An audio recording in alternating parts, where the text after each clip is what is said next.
자, 예를 들어서입니다. 우리 교회 어느 권사님한테 저한테 이런 전화가 왔어요. 목사님, 갑자기 제 다리가 너무 아파요.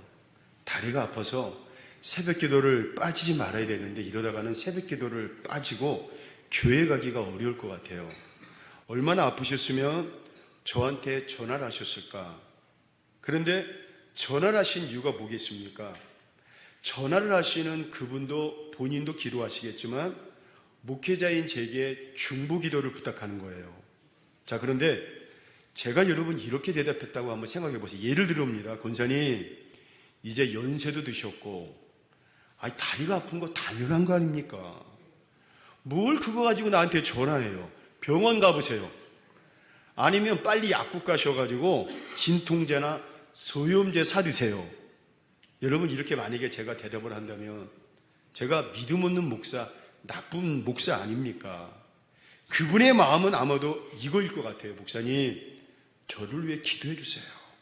먼저 병원에 갈 수도 있고 약국에 가서 약도 사 먹을 수 있지만 그래도 목사님께서 치료자이신 우리 하나님께 기도하셔서 제 다리가 빨리 나아서 새벽 기도도 가고 교회 성전 문지방을 넘나드는데 문제 없도록 중보 기도해 주세요. 그 마음이잖아요, 여러분. 그래서 제가 어떻게 하겠습니까? 그때부터 우리 하나님께 기도합니다. 치료자이신 우리 하나님, 우리 권사님의 아픈 다리가 우리 하나님의 권능의 손으로 치료하여 낫는 역사가 일어나게 하여 주시옵소서. 또한 우리 주님의 피 묻은 능력의 손으로 치료하여 주실 줄로 믿습니다. 여러분, 그렇게 우리 중보기도 하는 거잖아요. 저뿐만 아니라 모두가 그래요. 우리 예전에 그랬습니다. 어느 병원에 가기 전에 아니면 무슨 큰 수술을 앞두고 목사님 모시고 아니면 예배 드리고 기도받았습니다. 어디 그뿐입니까? 군대 가는 자녀 꼭 목양실에 가가지고 목사님한테 안수받고 그 군에 간 적이 있습니다. 저도 그랬습니다. 또 여러분, 그런 그 예배와 기도의 손길이 있었습니다. 의사의 손길이 임하기 전에 우리 주님의 손길이 바로 주의 종의 기도와 안수를 통해 임하여 주시옵소서. 그런 간절한 마음, 여러분, 목회자가 대단해서 그렇지 않습니다. 목회자가 무슨 신유의 능력? 여러분, 그렇지 않습니다. 우리 하나님은 모든 병의 치료자이십니다. 질병의 치료자이십니다. 우리가 믿음으로 기도하면 우리 하나님께서 반드시 역사하십니다. 그런 간절한 마음으로, 그런 여러분 절박한 마음으로 찾아가며 함께 예배하며 기도하는 것입니다. 그런 의미에서 오늘 본문의 말씀 보세요. 무려 12년 동안이나 혈류병으로 고생하던 여인이 나옵니다. 혈류병, 요새 말로 말하면 여성들의 그 만성 자궁 출혈로 인해 가지고 너무나 큰 고통을 당하고 있는 여인입니다. 그래서 이 여인은 자신의 질병을 고치기 위해서 온갖 방법을 다 사용했어요. 돈도 사용하고 유명하다는 의사, 유명하다는 약, 값비싼 돈 다 지불했지만 소용이 없었습니다. 오히려 계속된 하혈에 의해 가지고 몸과 마음이 만신창이가 되고 말았습니다. 여러분 생각해 보세요. 하루 이틀이 아니라 그것도 1년, 2년을 넘어가지고 12년 동안 그 질병의 고통을 당하고 있으니 이 여인이 얼마나 불쌍하고 안타깝습니까? 여러분, 아픈 것은 둘째치고 아픈 분들의 얘기를 들어보면 절망이래요. 절망. 내가 과연 일어날 수 있을까? 내가 과연 고침받을 수 있을까? 내가 완전히 회복할 수 있을까? 내가 언제까지 여기에 누워 있어야 될까? 내가 언제까지 이 질병 때문에 계속해서 잘 때도 그렇고 밥 먹을 때도 그렇고 아침에 일어날 때도 그렇고 이 질병의 문제 때문에 고민해야 될까? 여러분, 절망이 찾아온다는 거예요. 그래서 그 절망의 마음으로 인해 가지고 육체 고통뿐만 아니라 그 절망의 마음이 그분에게 엄청난 고통으로 다가온다는 거예요. 그래서 덴마크의 기독교 철학자인 키에르케고르는 이런 말을 했습니다. 이 절망이 결국에 죽음에 이르는 병이다라고 정의를 합니다. 그래서 여러분, 주변에 아픈 분들 계시잖아요. 우리 교회 안에도 아픈 분들이 있잖아요. 여러분, 우리 교회 안에도 저분은 참 아픈 분이야. 정말 여러분 그런 분 있잖아요.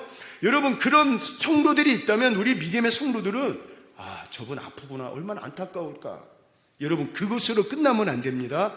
기도해 줘야 됩니다. 중보 기도해 줘야 됩니다. 아멘이십니까? 언젠가 화요일날 출근 이후에 문득 제 마음에 떠오르는 분이 있었습니다. 기도해줘야겠다. 그 마음속에 오늘 꼭 그분 댁에 가서 예배 드려야겠다. 그 생각이 들어서 전화를 드리고 찾아뵈었습니다. 그런데 막 집에 들어서자마자 그분이 저한테 이런 말씀 하시는 거예요. 목사님, 사실 어제가 월요일이었습니다. 예배를 드리고 싶었고 또 기도하고 싶었다는 거예요. 그런데 월요일이 목회자 쉬는 날이라 연락을 못 드렸다는 거예요. 그분에게는 그 월요일이 굉장히 절박했습니다. 그분에게는 그 월요일이 굉장히 간절했어요, 보니까. 근데 그 말을 듣는데 제 마음이 무척 아팠습니다. 그래서 제가 이런 말을 했습니다. 언제든지 전화 주세요. 주일이든 평일이든 저는 괜찮아요. 그런데 그분은 그만큼 그 월요일 날이 너무나 절박한 마음, 절박한 심정으로 예배를 드리고 싶었고 기도를 받고 싶었던 거예요. 여러분, 우리도 인생을 살다 보면 이렇게 정말 절박한 순간이 찾아옵니다. 그런데 그 절박함 속에서 드리는 기도는 하나님께서도 절박한 마음으로 응답하시는 기도가 됩니다. 그 절박함의 기도 속에서 보세요. 질병이 낫고 고통이 사라지고 문제가 풀어지는 은혜가 임합니다. 그래서 저는 그날 신방을 마치고 돌아오며 하나님 앞에 마음 깊이 감사했고 또한 가슴이 뭉클했습니다. 바로 이게 뭐예요? 기도의 힘? 우리가 서로를 위해 항상 기도해야 할 중보 기도의 이유가 되는 것입니다.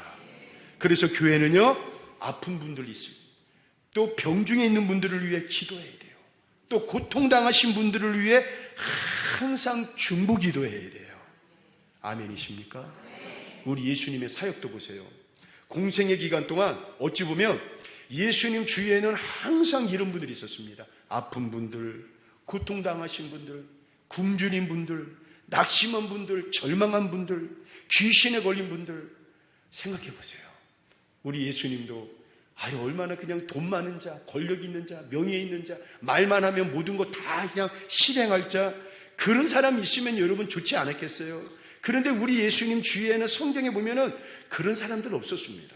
항상 아픈 분들, 고통당한 분들, 절망에 처한 분들, 배고픈들, 낙심하고 절망에 있는 분들, 귀신에 걸려가지고 너무나 헤매이는 그 부모의 마음, 그 자녀의 마음, 항시 여러분 그분들이 예수님 주위에 늘 언제나 있는 거예요. 그래서 우리 예수님은 그런 분들의 문제를 안고 눈물로 겟세마네 동산에 올라가가지고 감난산에 올라가가지고 눈물로 기도합니다. 그래서 교회는요, 우리 예수님처럼, 그리고 예수님의 마음으로 이렇게 이런 분들을 위해 주님의 이름으로 항상 기도해야 돼요. 그런데 교회가 이렇게 합심으로 기도할 때 놀라운 역사가 일어나는데 어떤 놀라운 역사가 일어납니까? 우리 18장 19절 한번 읽어보겠습니다. 시작. 진실로 다시 너희에게 땅에서 합심하여 무엇이든지 구하며 그들을 위하여. 그렇습니다. 우리가 기도할 때 그 사람이 두 사람이라 할지라도 합심하여 간절히 절박한 마음으로 기도할 때 우리의 하나님의 치료하심이, 우리의 하나님의 회복하심이, 우리의 하나님의 고쳐주심이, 우리의 하나님의 일어나게 하심이 바로 성도들의 기도를 통해, 우리들의 기도를 통해 일어나게 하신다는 거예요. 그래서 하나님의 성전에 모여 기도하는 것이 얼마나 소중하고 귀한 줄 몰라요. 하나님, 그 질병으로 저분 절망하지 말게 하시고 치료되신 우리 주님 바라보면서 절망을 떨쳐버리게 하여 주옵소서. 기도해 주는 게 중요해요. 희망과 소망과 모든 병의 치료자이신 우리 주님을 그분이 바라보게 해 주시고 반드시 그 기도를 통해 놀라운 역사가 일어나게 하여 주옵소서. 여러분, 이렇게 기도할 때 우리 하나님께서 우리의 기도를 들으시고 반드시 역사하여 주십니다. 자, 그런데 이 여인이 막상 예수님 곁에 왔는데 할 수 있는 게 없어요. 여러분, 바로 여러분, 그때 이 여인이 우연찮게 이 여인이 예수님의 소식을 듣습니다. 바로 죽은 자도 살리시고 또 각색 질병을 가진 환자들을 고치신다는 그 기쁨의 소식, 바로 이 여인에게는 굿뉴스, 바로 이게 복음이었습니다. 그래서 그 소문을 들은 여인이 보잘것없는 자신이 예수님께 고쳐달라고 감히 말할 수 없지만 바로 여러분 믿음이 있었습니다. 자, 어떤 믿음입니까? 우리 마태복음 9장 21절 한번 읽어보겠습니다. 시작. 이는 제 마음에 그 겉옷만 만져도, 그렇습니다, 예수님의 옷자락만 만져도 나의 질병이 고쳐질 줄로 믿습니다. 예수님의 옷자락만 만져도 나의 고통이 사라질 줄로 믿습니다. 예수님의 옷자락만 만져도 나의 슬픔과 괴로움이 나을 줄로 믿습니다. 바로 이런 믿음이 있었던 거예요. 그래서 회당장 야이로의 죽은 딸을 살리기 위해 가시는 예수님을 향해 나아갑니다, 이 여인이. 그런데 안타깝게도 아까도 말씀드렸지만 예수님 주변에 사람들이 너무 많은 거예요. 예수님을 둘러싸고 있는 제자들과 그 다음에 그 수많은 군중들이 예수님 주위에 핑 둘러싸여 있는 거예요. 그럼 여러분, 웬만한 사람 같으면 그냥 갔을 겁니다. 오늘은 아니구나. 내 몸을 감당하기도 어려운데 내가 어떻게 저 사람들을 내가 비집고 뚫고 가기가 너무 어렵구나, 포기해야겠구나 라면서 그 뜻을 돌이켰을지도 몰라요. 그런데 이 여인은 어떡합니까? 바로 믿음이 있었습니다. 간절한 믿음. 여기서 더 이상 포기하지 않겠다.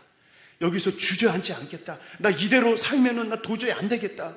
내가 여기서 멈추지 말아야겠다. 내가 어떻게 이렇게 살 수 있냐. 이제 뭔가라도 나는 해보겠다.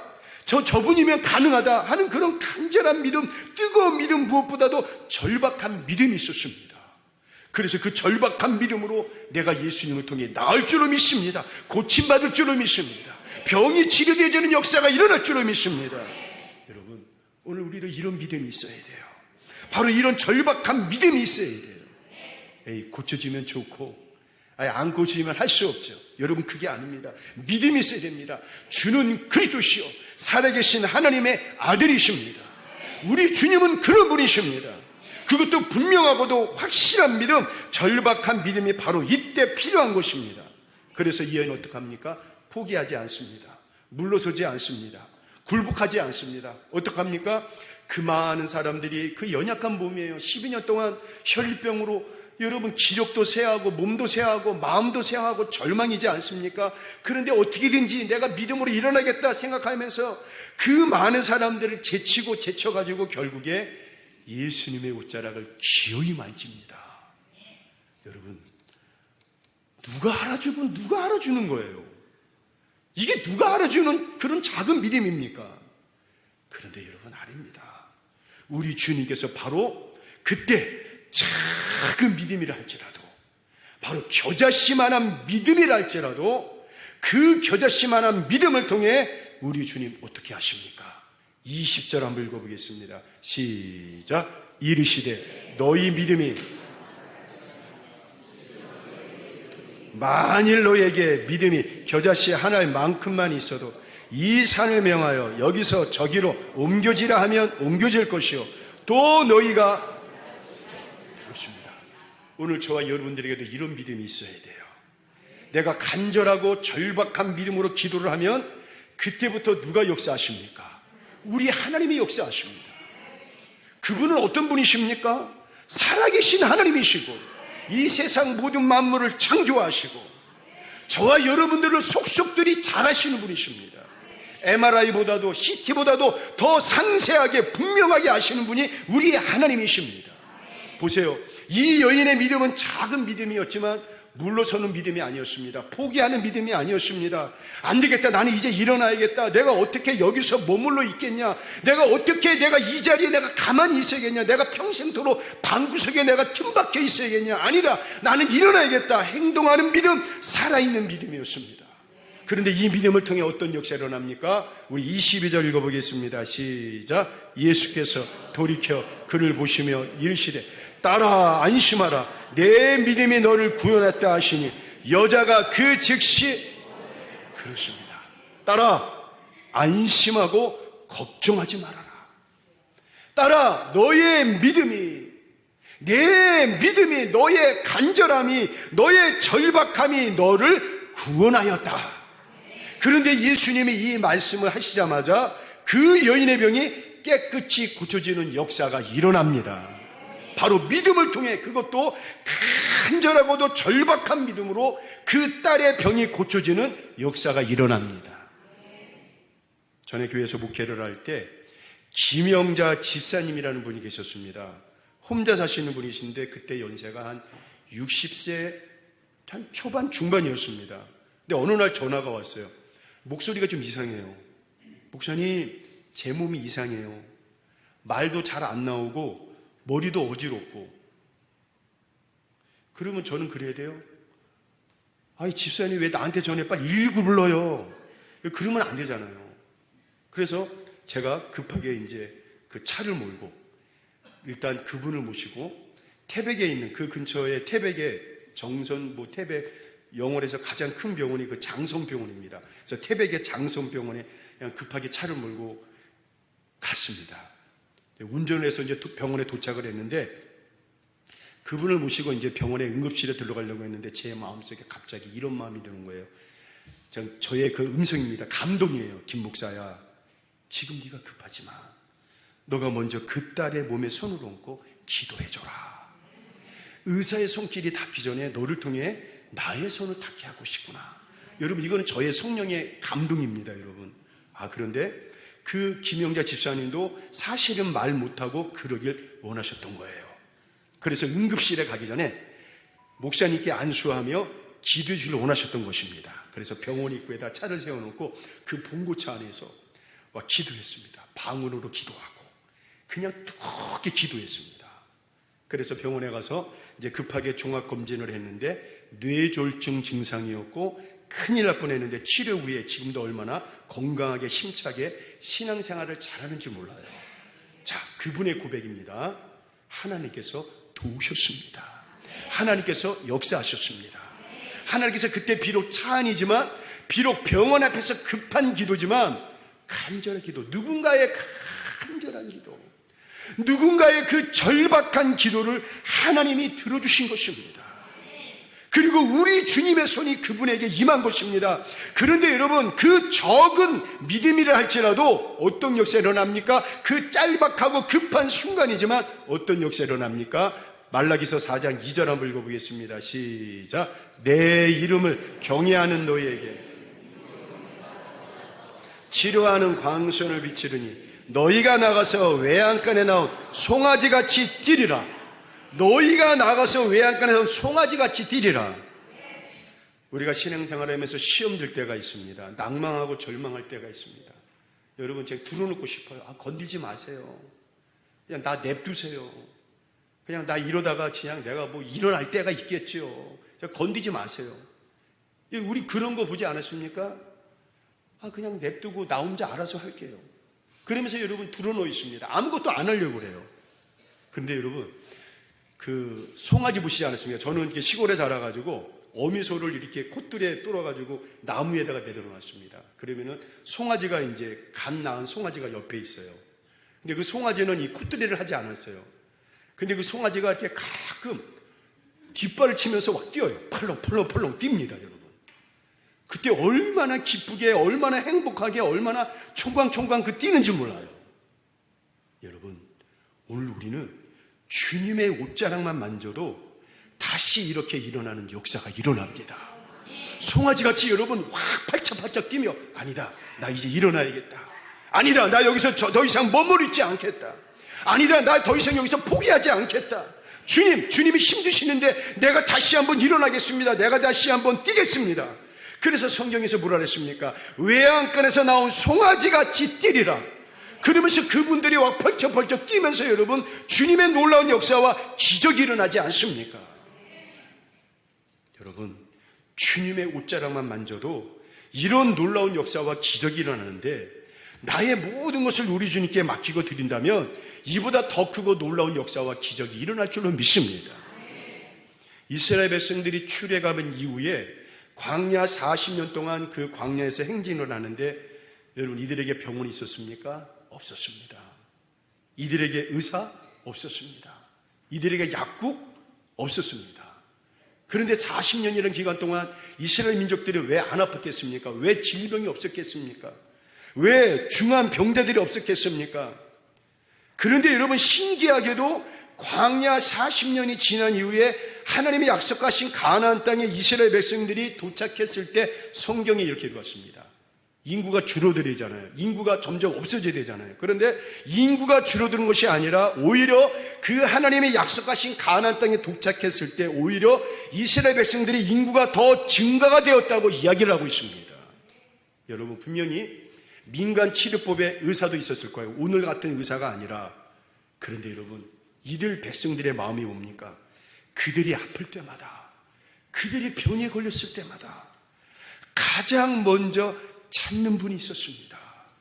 바로 치료하시는 하나님을 찾았습니다. 그 우리 하나님을 찾았을 때 바로 이 사람들에게 여호와의 라파의 역사가 일어난 것입니다. 오늘 예배드리는 분들 가운데서도 아픈 분들 계실 거예요. 특별히 여러분, 자기가 보기에도 하나님의 은혜로 사시는 분들이 있을 거예요. 정말 내가 보기에도 하나님의 은혜로, 저 목사님 저 하나님의 은혜로 삽니다. 얘기해 보세요. 얘기를 가만히 들어보면 정말 하나님의 은혜로 사시는구나. 그런 분들이 있습니다. 또 인생의 문제 때문에 지금 힘들어하는 분들이 있을 거예요. 질병의 고통, 인생의 문제로 인한 고통, 여러분 그로 인한 마음의 고통이 얼마나 큰지 모릅니다. 저는 특별히 여러분들이 먼저 질병으로부터 아프지 마시고 해방되시기를 주의 이름으로 축원합니다. 그리고 아프더라도 주님의 옷자락만 만져도 낫는 역사가 일어난 것처럼 그렇게 질병이 떠나가고 아픔이 떠나가고 특별히 인생의 문제도 사라지는 역사가 일어나기를 주의 이름으로 축원합니다. 그리고 여러분, 교회는 이래야 돼요. 이런 분들을 위해 끊임없이 중보 기도해 주세요. 금요 심해 기도 때 여러분 말씀드린 것처럼 여러분, 우리는 육신적으로 피를 나누지 않았지만 십자가에 흘리신 예수 그리스도의 피를 나눈 그 어느 누구보다도 가까운 믿음의 형제자매입니다. 그럼 여러분, 내가 저 장로님을 위해 기도할 때 그냥 장로님으로 끝나지 마시고 내 아빠처럼, 때로는 내 남편처럼, 때로는 여러분 권사님을 위해 기도할 때 내 엄마처럼, 내 아내와 같은 마음으로, 때로는 집사님을 위해 기도할 때 내 자식과 같은 마음으로, 여러분 그렇게 기도할 때, 여러분 그렇게 기도하다 보면 절박한 기도, 간절한 기도가 나옵니다. 그래서 교회는 이렇게 끊임없이 이런 분들을 위해 우리가 중보 기도해야 돼요. 이렇게 하는 것이 교회가 해야 할 일이요, 성도들이 해야 할 막중한 사명입니다. 그런데 여러분, 이렇게 기도할 때 교회 안에 어떤 역사가 일어날까요? 마지막으로 한번 읽어보겠습니다. 예레미야서 30장 17절 읽어보겠습니다. 시작. 여호와의 새 살이 돋아나게 하여 너를 고쳐주리라. 아멘이십니다. 주님의 옷자락을 만지시기를 주의 이름으로 축원합니다. 세상의 옷자락을 만지는 것이 아니라 사람의 옷자락을 주님의 옷자락을 우리는 만져야 돼요. 그런데 주님의 옷자락만 만져도 우리 주님의 놀랍게 역사하십니다. 여러분, 우리 주님은 치료하시는 분이십니다. 우리 주님은 회복하게 하시는 분이십니다. 우리 주님은 다시 일어나게 하시는 분이십니다. 오늘도 그 주님을 온전히 신뢰하시고 믿고 따라가 승리하시는 세계의 모든 성도들 되기를 이 시간 주의 이름으로 축원을 드리겠습니다.